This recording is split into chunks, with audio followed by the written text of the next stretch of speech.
কলকাতায় আবাসিক হোটেলে অগ্নিকাণ্ডে নিহত বাংলাদেশিদের মরদেহ পরিবারের কাছে হস্তান্তর করা হয়েছে। শুক্রবার সন্ধ্যার পর মরদেহগুলো হস্তান্তর করা হয়। রাতে পার্ক সার্কাসের একটি হিমঘরে রাখা হয় মরদেহগুলো। আজ দেশে আনা হবে বলে জানান স্বজনরা। সত্যজিৎ চক্রবর্তীর পাঠানো তথ্য ও ছবিতে অরিসুল ইসলামের প্রতিবেদন।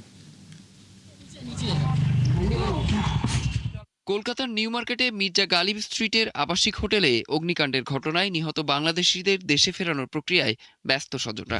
এরই মধ্যে কলকাতা মেডিকেল কলেজ হাসপাতাল মর্গ থেকে নিহতদের মরদেহ হস্তান্তর করা হয়েছে। স্বজনরা জানান মরদেহ পেয়েছেন তারা, এখন দ্রুত দেশে ফেরার চেষ্টা করছেন।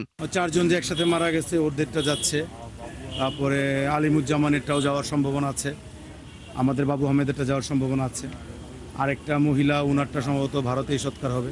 5 জনের মরদেহ বেনাপোল সীমান্ত দিয়ে আনা হবে দেশে। আর সাতক্ষীরার বাসিন্দা SM আলিমুজ্জামানের মরদেহ ভোমরা সীমান্ত দিয়ে দেশে ফেরত আনা হবে। তবে সাতক্ষীরার কালীগঞ্জের বাসিন্দা মেপ্তি সরকারের পরিবারের ইচ্ছে অনুযায়ী তার অন্ত্যেষ্টিক্রিয়া কলকাতায় করা হতে পারে। এখানেই করব। না, যাচ্ছে না। আর আপনাদের কোনো অসুবিধাও হচ্ছে না? না। পুলিশি বা হাই কমিশনের সম্পূর্ণ সহযোগিতা আপনারা পাচ্ছেন। এ বিষয়ে বাংলাদেশের ডেপুটি হাই কমিশনার জানিয়েছেন, বিষয়টি ঢাকার পররাষ্ট্র মন্ত্রণালয়কে জানানো হবে। সে অনুযায়ী পরবর্তী ব্যবস্থা নেওয়া হবে। এটার জন্য তাদের স্থানীয় কর্তৃপক্ষের অনুমতি প্রয়োজন। আর আমরা ঢাকাকে কিছুক্ষণের মধ্যে জানাবো, যেহেতু আমরা মাত্রই জানতে পারলাম যে তিনি এই আগ্রহ প্রকাশ করেছেন। সো আমরা ঢাকাকে জানাবো, ঢাকা পররাষ্ট্র মন্ত্রণালয়ের নির্দেশনা অনুযায়ী আমরা পরবর্তী ব্যবস্থা নিব। এদিকে কলকাতার নিউ মার্কেট এলাকার আরও 17টি হোটেলকে শোকজ করেছে পশ্চিমবঙ্গের দমকল বাহিনী। ব্যবসার ক্ষেত্রে প্রয়োজনীয় অনুমতি না থাকার কারণে এই সিদ্ধান্ত নেওয়া হয়। এর আগে 9টি আবাসিক হোটেল ও 4টি রেস্তোরাঁর বিরুদ্ধে ব্যবস্থা নিয়েছিল পশ্চিমবঙ্গের দমকল বিভাগ। সব মিলিয়ে মোট 26টি হোটেল ও 4টি রেস্তোরাঁর বিরুদ্ধে নোটিশ জারি করা হলো। অরিসুল ইসলাম, 71।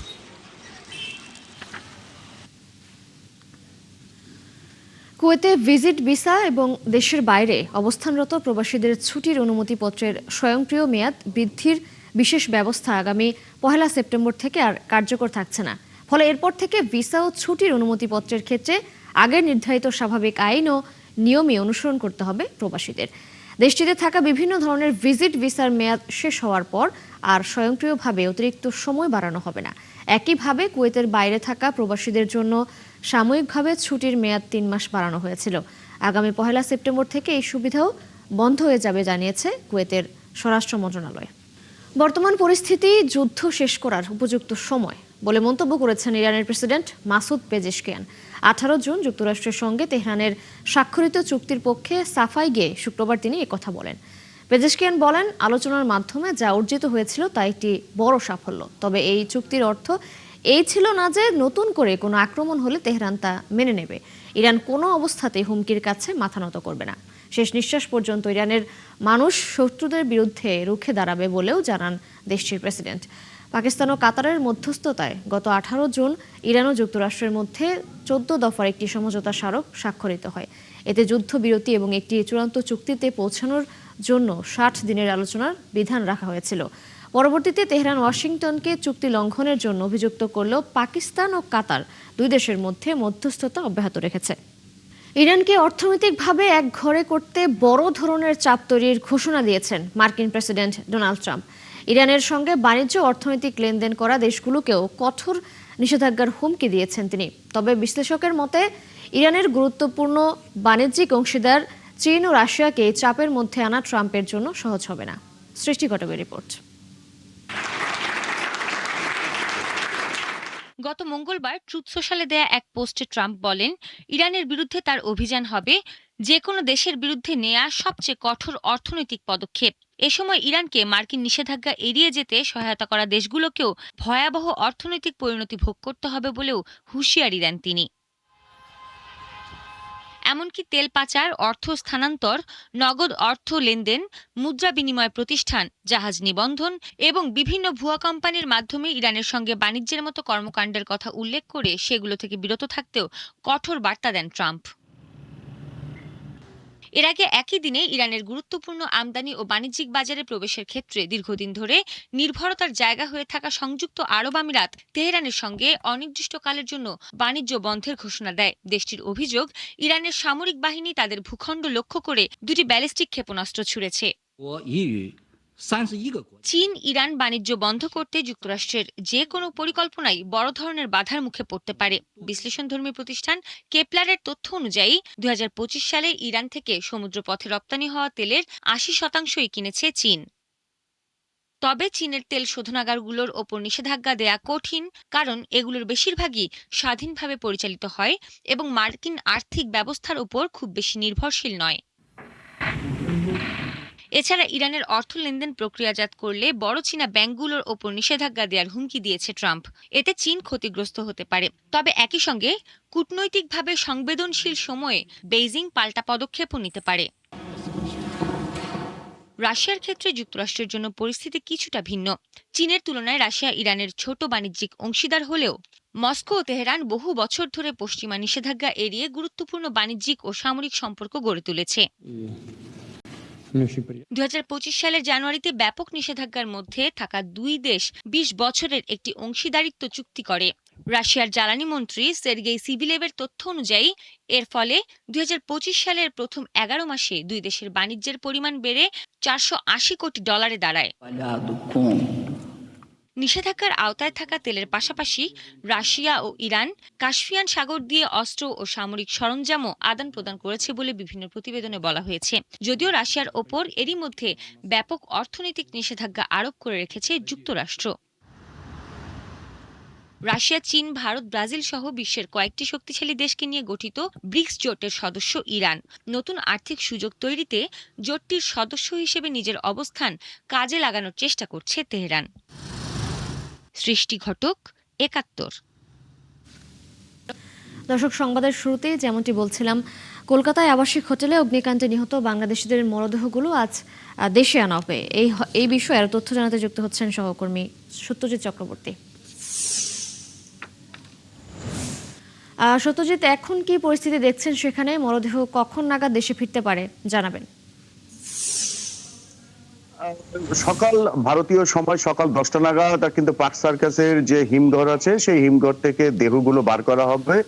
তারপর কিন্তু সেগুলো পেট্রাপোল বেনাপোল সীমান্ত দিয়ে বাংলাদেশে নিয়ে যাওয়া হবে, এমনটা কিন্তু নিয়ে আর কি জানা গেছে। যে নিহত হয়েছেন সেই নিহতদের স্বজনরা এমনটা বলছেন, এবং বাংলাদেশ ডেপুটি হাই কমিশন বলেছেন যে একটাই কিন্তু রুট, এই ট্রানজিট রুট পাস হয়েছে, সেটা হচ্ছে পেট্রাপোল বেনাপোল সীমান্ত যশোর এবং এদিকে বনগাঁ। তো স্বাভাবিকভাবে 10টার সময়, যদি ভারতীয় সময় 10টার সময় এখান থেকে P7 থেকে যদি এই দেহগুলো নিয়ে রওনা দেওয়া হয়, তাহলে বনগাঁর পেট্রাপোল সীমান্ত পর্যন্ত, অর্থাৎ যে স্থলবন্দর, সেই স্থলবন্দর পর্যন্ত পৌঁছাতে সময় লাগবে কিন্তু 3 থেকে 4 ঘন্টা। অর্থাৎ দুপুর 1টা থেকে 2টোর মধ্যে আর কি, 1টা থেকে 2টো নাগাদ কিন্তু এই পেট্রাপোল বেনাপোল যে স্থলবন্দর সেখানে পৌঁছাবে। তারপর কিন্তু বাংলাদেশে দেহগুলো নিয়ে যাওয়া হবে এবং কুষ্টিয়ার দেহগুলো কুষ্টিয়ায় নিয়ে যাওয়া হবে, ঢাকার সাভারের দেহগুলো ঢাকার সাভারে নিয়ে যাওয়া হবে, এবং সাতক্ষীরার যে দেহটি আছে সেটি সাতক্ষীরায় নিয়ে যাওয়া হবে। এবং যে 7 জনের মরদেহ গতকাল রাতে আর কি হস্তান্তর করা হয়েছিল আত্মীয়দের কাছে, নিহতদের আত্মীয়দের কাছে, তো স্বাভাবিকভাবে তাদের মধ্যে কিন্তু রেবতী সরকার, সাতক্ষীরার বাসিন্দা যিনি নিহত হয়েছিলেন, তার পরিবার কিন্তু গভীর রাতে দেহ সৎকার করেছে, এবং যে 6 জন, বাকি 6 জন, তাদের দেহ 10টার সময় কিন্তু নিয়ে যাওয়া হবে পার্ক সার্কাস থেকে। তিশা। সত্যজিৎ, আরো একটি বিষয় একটু জানতে চাই আপনার কাছে। নিহতদের একজনের সৎকার হওয়ার কথা রয়েছে কলকাতায়, সেই বিষয়ে আপনার কাছে কোনো তথ্য আছে কিনা? দেখুন, রেবতী সরকার সাতক্ষীরার বাসিন্দা, তার কিন্তু গভীর রাতে দেহটি সৎকার করা হয়েছে, এবং বাকি যে 6 জন, সেই 6 জনের দেহ বাংলাদেশে নিয়ে যাওয়া হবে, এবং কলকাতার যে নিমতলা মহাশ্মশান আছে সেখানেই কিন্তু এই রেবতী সরকারের দেহ সৎকার করা হয়েছে। তিশা। সত্যজিৎ, ধন্যবাদ আপনাকে যুক্ত হবার জন্য। দর্শক, কলকাতা থেকে যুক্ত ছিলেন সহকর্মী সত্যজিৎ চক্রবর্তী। টানা 9 দিন ধরে বিদ্যুৎবিহীন যুক্তরাজ্যের ইন্ডিয়ানা অঙ্গরাজ্যের হাজার হাজার মানুষ। ভয়াবহ ঝড়ে বিদ্যুতের খুঁটি ও গাছ ভেঙে পড়ায় প্রায় 68,000 গ্রাহক বিদ্যুৎবিহীন হয়ে পড়েছে। আর এতে খাবারের সংকট, মোবাইল চার্জের সমস্যার সাথে সাথে নষ্ট হচ্ছে মুদিপণ্য। বন্ধ রয়েছে শহরের একাধিক স্কুলও। কিছু এলাকায় আগামী মঙ্গলবারের আগে সংযোগ স্বাভাবিক হবে না বলে জানিয়েছে বিদ্যুৎ সরবরাহকারী প্রতিষ্ঠান। এদিকে ইন্ডিয়ানার সংকট কাটতে না কাটতেই ভারী বৃষ্টিতে আকস্মিক বন্যার কবলে পড়েছে ওহাইও অঙ্গরাজ্য। রাজধানী কলম্বাসে সড়ক তলিয়ে গেছে, উদ্ধার করা হয়েছে পানিতে আটকে পড়া একাধিক বাসিন্দাকে। যুক্তরাজ্যে প্যালেস্টাইন অ্যাকশনের 5 কর্মীকে সন্ত্রাসবিরোধী আইনে দণ্ডিত করা যাবে না বলে রায় দিয়েছেন আদালত। শুক্রবার প্রেস্টন ক্রাউন কোর্টের বিচারক রবার্ট আলথাম এই রায় দেন। রায়ের পর আদালতের বাইরে অপেক্ষায় থাকা ফিলিস্তিনিপন্থী সমর্থকদের মধ্যে উচ্ছ্বাস ছড়িয়ে পড়ে। এ সময় তারা ফিলিস্তিনের পক্ষে নানা স্লোগান দেন। 2024 সালে ইংল্যান্ডের বার্কলেস ব্যাংকের একটি শাখায় 2 লাখ পাউন্ডের বেশি ক্ষতি করার দায়ে দোষী সাব্যস্ত করা হয় ওই 5 জনকে। ইসরায়েলি অস্ত্র প্রস্তুতকারী প্রতিষ্ঠান এলবিট সিস্টেমসের সঙ্গে ব্যাংকটির বিনিয়োগ ছিল এমন প্রতিবাদে বিক্ষোভ ও ভাঙচুর চালিয়েছিলেন বলে অভিযোগ রয়েছে। বদলে যাচ্ছে যুক্তরাজ্যের আবহাওয়া, কখনো অতিবৃষ্টি, কখনো খরা অথবা তীব্র তাপপ্রবাহ। একটার পর একটা চরম আবহাওয়ার ধাক্কায় কঠিন সময় পার করছেন দেশটির কৃষকরা। ক্ষতিগ্রস্ত হচ্ছে ফসল, কমছে উৎপাদন, আর এর প্রভাব পড়ছে দেশটির খাদ্য নিরাপত্তাতেও। কেননা চাহিদার বড় একটি অংশই পূরণ হয় আমদানির মাধ্যমে। আর তাই জলবায়ু পরিবর্তনের সঙ্গে বিশ্বজুড়ে সংঘাত ও সরবরাহ ব্যবস্থার অনিশ্চয়তা সব মিলিয়ে সামনে বড় চ্যালেঞ্জ দেখছেন কৃষক ও বিশেষজ্ঞরা।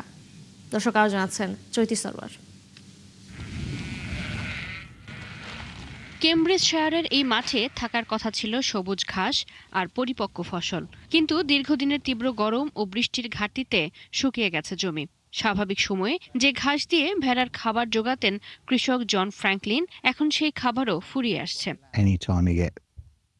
তাপমাত্রা 30 ডিগ্রির উপরে উঠলেই আমাদের ফসল দ্রুত নষ্ট হতে শুরু করে, পরিপক্ক হবার বদলে শুকিয়ে যায়। ঘাসের অবস্থাও একই রকম। নিজেদের খাবারের সংকটের পাশাপাশি পোষা প্রাণীগুলোর জন্য খাবার যোগান দিতেও হিমশিম খেতে হচ্ছে। শুধু একটি খামার নয়, যুক্তরাজ্য জুড়েই একই চিত্র। গবেষকদের হিসাবে এবারের খরা ও তীব্র তাপপ্রবাহে দেশটির ফসল উৎপাদন কমতে পারে প্রায় 25 লাখ টন। কৃষকদের ক্ষতির পরিমাণ দাঁড়াতে পারে প্রায় 52 কোটি মার্কিন ডলার। এমনকি এবারের শস্য উৎপাদন 1984 সালের পর সবচেয়ে খারাপ হওয়ার আশঙ্কাও রয়েছে। যুক্তরাজ্য নিজের প্রয়োজনে প্রায় 58% খাদ্য উৎপাদন করে, বাকি 42% আসে বিদেশ থেকে। ফলে দেশে উৎপাদন কমে গেলে নির্ভরতা বাড়ে আন্তর্জাতিক বাজারের ওপর। কিন্তু জলবায়ু পরিবর্তনের প্রভাব এখন শুধু ব্রিটেনেই নয়, ইউরোপের বিভিন্ন দেশেও খরা, দাবানল ও ফসলহানি দেখা যাচ্ছে। আমরা এখন অন্য দেশ থেকে খাদ্য আমদানির উপর নির্ভর করছি, কিন্তু ভূরাজনৈতিক সংকট ও জলবায়ুর প্রভাবের কারণে জ্বালানি, সার ও পরিবহনের খরচ বাড়ছে।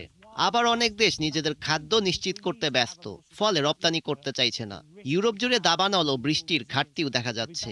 তাই ভবিষ্যতের ঝুঁকি নিয়ে আমাদের আরো কৌশলগতভাবে ভাবতে হবে এবং খাদ্য ব্যবস্থাকে আরো স্থিতিশীল করতে হবে।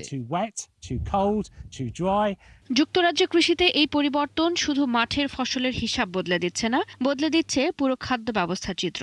জলবায়ু ও ভূ রাজনৈতিক সংকটের চাপে খাদ্যের নিশ্চয়তা আর শুধু কৃষকের হাতে থাকছে না। তাই সামনে বড় প্রশ্ন, এই পরিবর্তিত আবহাওয়ার সাথে তাল মিলিয়ে ব্রিটেন তার খাদ্য ব্যবস্থাকে কতটা টেকসই এবং নির্ভরযোগ্য করে তুলতে পারে। চৈতি সরওয়ার, ৭১। ইউক্রেনের মধ্যাঞ্চলীয় শহর ক্রিভি রিহতে একটি শপিং সেন্টারে রাশিয়ার 2 দফার ড্রোন হামলায় অন্তত 16 জন নিহত হয়েছে, আহত শতাধিক মানুষ। ইউক্রেনের প্রেসিডেন্ট ভলোদিমির জেলেনস্কি জানান, প্রথম হামলার পর আগুন নেভাতে ও উদ্ধার কাজে নামা জরুরি সেবাকর্মীদের লক্ষ্য করে দ্বিতীয় দফায় হামলা চালানো হয়। আহতদের মধ্যে একাধিক শিশু রয়েছে, যাদের কয়েকজনের অবস্থা আশঙ্কাজনক।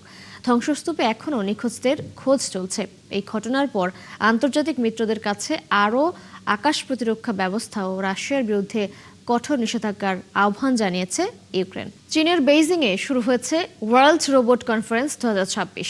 এবারের আয়োজনের মূল আকর্ষণ শুধু রোবটের প্রদর্শনী নয়, বরং মানুষের দৈনন্দিন জীবনে তাদের ব্যবহার।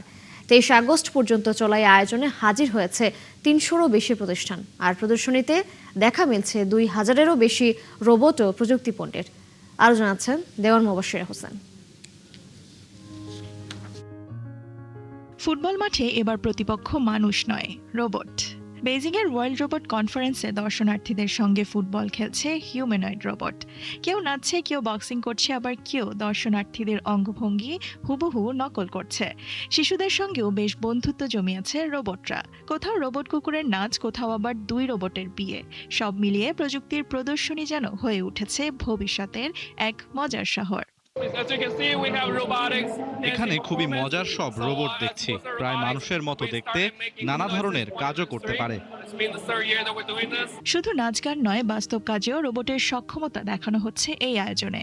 প্রদর্শনীতে রয়েছে শিক্ষা, গবেষণা, উৎপাদন, জ্বালানি, লজিস্টিক্স থেকে শুরু করে জরুরি সেবায় ব্যবহারের প্রযুক্তি। প্রথমবারের মতো চীনের 49টি রাষ্ট্রীয় প্রতিষ্ঠানের জন্য রাখা হয়েছে আলাদা প্রদর্শনী জোন। আমি যা দেখছি এটাই আমাদের ভবিষ্যৎ। অনেক কোম্পানি হিউম্যানয়েড রোবট নিয়ে কাজ করছে। ভবিষ্যতে এগুলো আমাদের জীবনের অংশ হতে পারে। ঘরের কাজ করার জন্য রোবট ব্যবহার করা এখন আর অবাস্তব কিছু নয়। তবে আমি সবচেয়ে বেশি অপেক্ষা করছি বয়স্কদের যত্ন নেওয়ার ক্ষেত্রে রোবটের ব্যবহার বাড়ার জন্য, যেমন তাদের সঙ্গ দেয়া এবং দৈনন্দিন কাজকর্মে সাহায্য করা। 23 আগস্ট পর্যন্ত বেইজিংয়ে চলবে ওয়ার্ল্ড রোবট কনফারেন্স 2026-এর আয়োজন। এবারের আয়োজনে অংশ নিয়েছে 300-র বেশি প্রদর্শক, যা গত বছরের তুলনায় 36% বেশি। আর প্রথমবারের মতো উন্মোচন হচ্ছে 150-টির বেশি নতুন পণ্য।